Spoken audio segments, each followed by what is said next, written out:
Voyons désormais toutes les étapes qui vont vous permettre de reprendre votre sport en toute sécurité après la reconstruction de votre ligament croisé antérieur. Sous l'impulsion des kinés et des rééducateurs, et avec l'expérience du haut niveau notamment, la rééducation après reconstruction du ligament croisé antérieur a beaucoup évolué. Nous sommes passés d'une rééducation centrée sur le genou et basée sur le temps à une rééducation plus globale qui va viser à obtenir un retour au sport plus en sécurité en suivant une progression régulièrement validée par la mesure de vos aptitudes. À titre indicatif, le temps doit quand même être évoqué pour fixer les choses. Il s'agit globalement d'une période entre 6 et 9 mois, durant laquelle les sports en rotation sont très progressivement repris.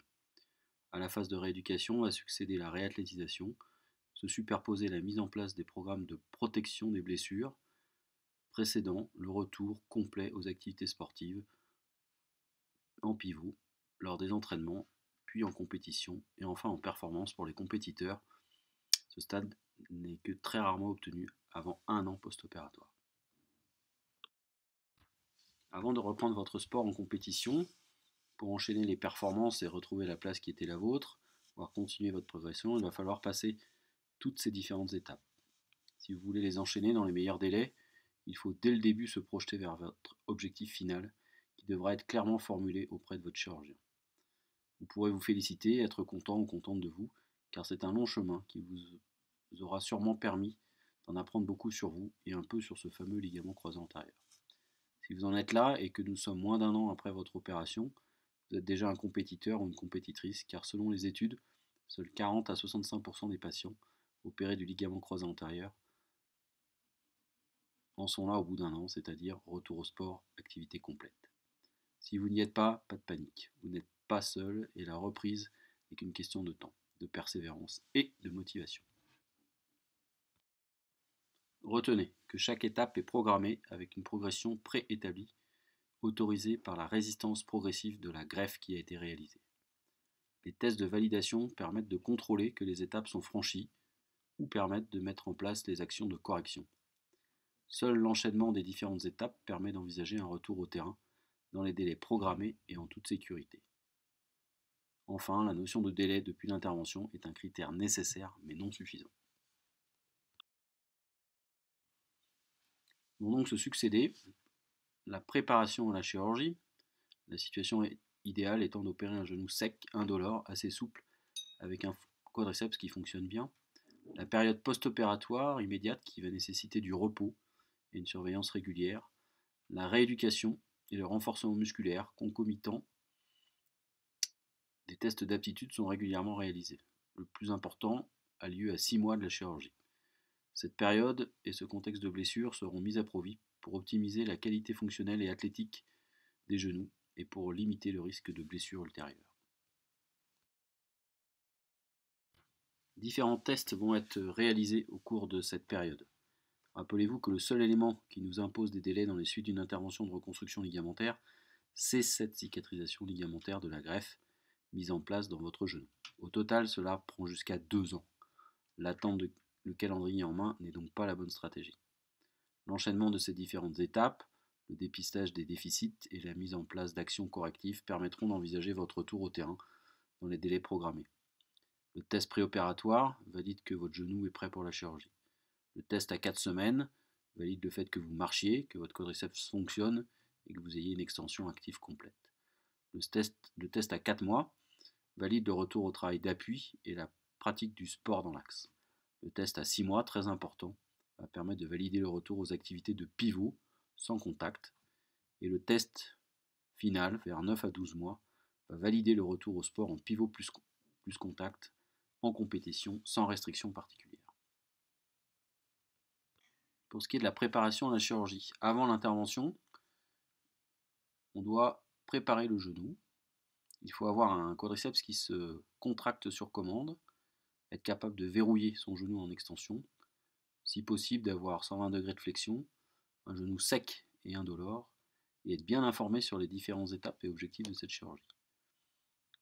La présence du kiné est très importante, il va aussi apprendre tout ce qui va être mis en place après l'intervention, le glaçage, l'auto-rééducation, le béquillage, l'utilisation des escaliers, la mise en place éventuelle des bas de contention, et la capacité à surélever son membre pour éviter qu'il gonfle trop. Le test préopératoire est donc d'avoir un genou sec et calme, c'est-à-dire indolore, être capable de verrouiller son quadriceps, avoir une extension active complète et des mobilités entre 0 et 120 degrés. Il peut être réalisé par votre kiné.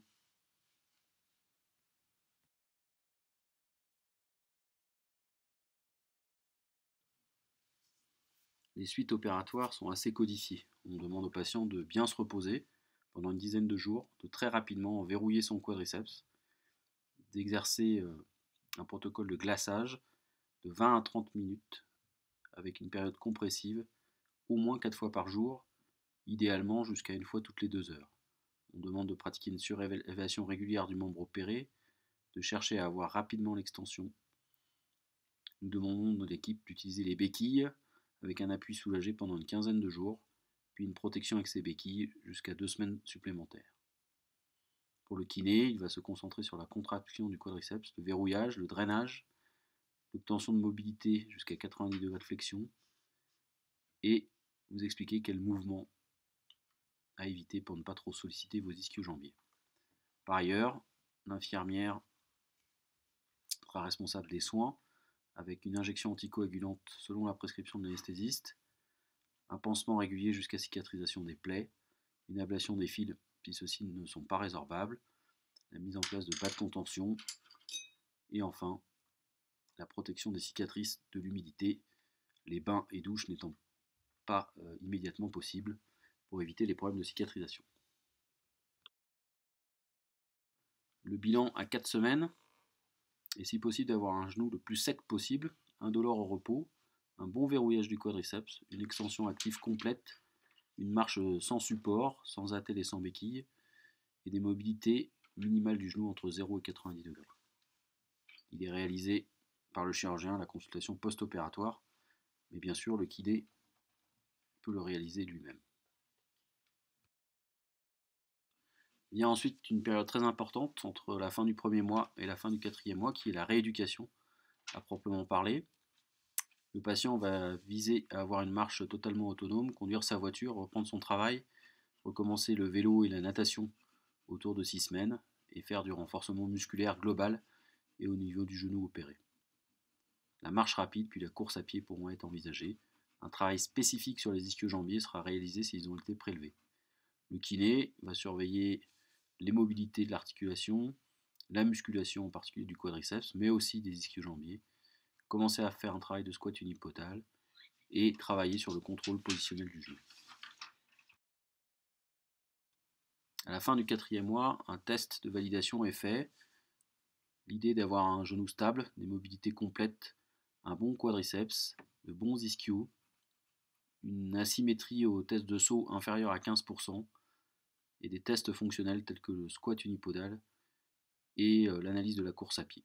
Tout ceci est aussi réalisable avec votre kiné. Test suivant, très important, c'est le test du 6e mois qui va valider la reprise des activités sportives avec des pivots, le début de pivot contact. Il faut là impérativement avoir des mobilités de genoux symétriques, un genou stable, évalué par le chirurgien, une force du quadriceps et une force des ischio-jambiers avec une asymétrie assez faible, des tests de saut qui montrent eux aussi une asymétrie inférieure à 15%, une aptitude mentale et une certaine confiance dans le genou, et un certain nombre de tests sur le terrain en fonction des gestes spécifiques qu'on utilise dans son sport. Ce test peut bien sûr être décalé à 9 mois si la rééducation a dû être retardée pour une raison quelconque et s'il a fallu corriger un certain nombre de déficits au cours de cette rééducation qui s'est un peu prolongée.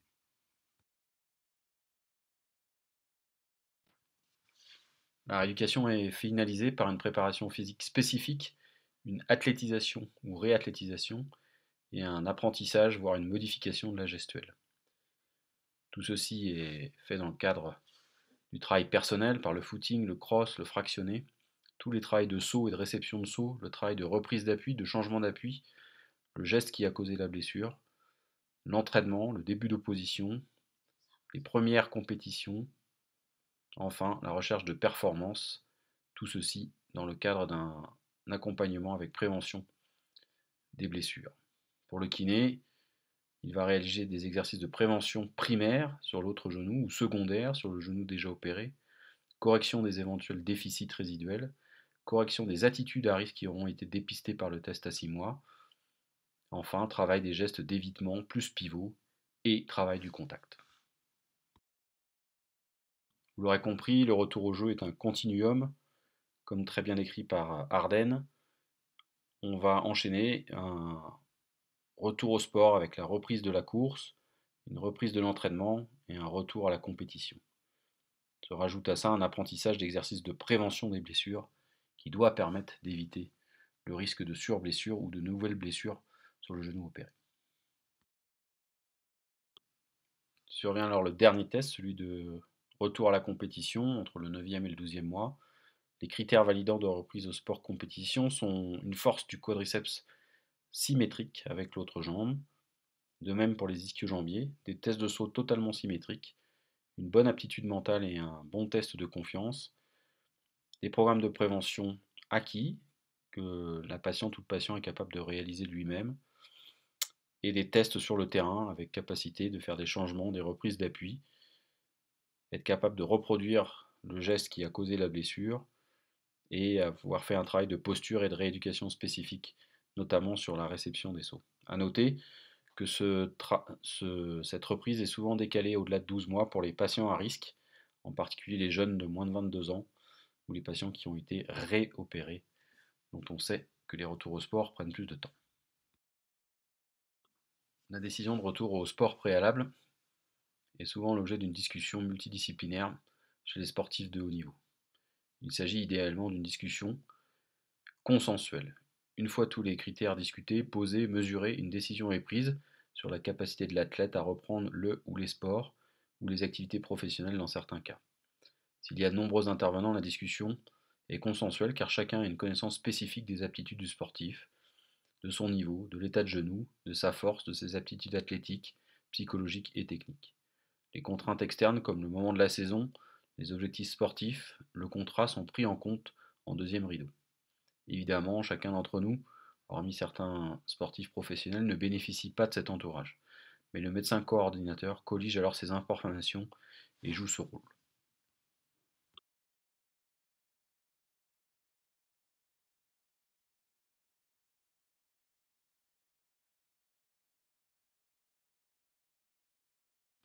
Dans cette continuité de retour au sport avec progression graduelle, vous avez compris que les tests sont des passages à niveau qui vont permettre de valider vos étapes de récupération. Sans prendre de retard et en validant ces étapes intermédiaires, cela vous permettra de reprendre le sport dans d'excellentes conditions. Toutes ces stratégies servent aussi à éviter cela, cette situation malheureuse que chacun veut absolument éviter. Un retour au sport dans de mauvaises conditions, avec un nouvel accident précoce, parfois sur un geste très anodin qui va aboutir à la re-rupture du ligament croisé antérieur reconstruit. Dans cette étude prospective d'Aspetar, 6 critères de reprise du sport ont été testés. Si 2 au moins de ces critères ne sont pas validés, ou si le ratio ischio sur quadriceps est trop faible, le taux de rupture dans la population sportive étudiée était 4 fois plus élevé. C'est totalement considérable. Bien entendu, si ces explications sont incomplètes, l'ensemble de l'équipe se tient à votre disposition, tant les kinés que les chirurgiens, pour vous apporter tout complément d'information.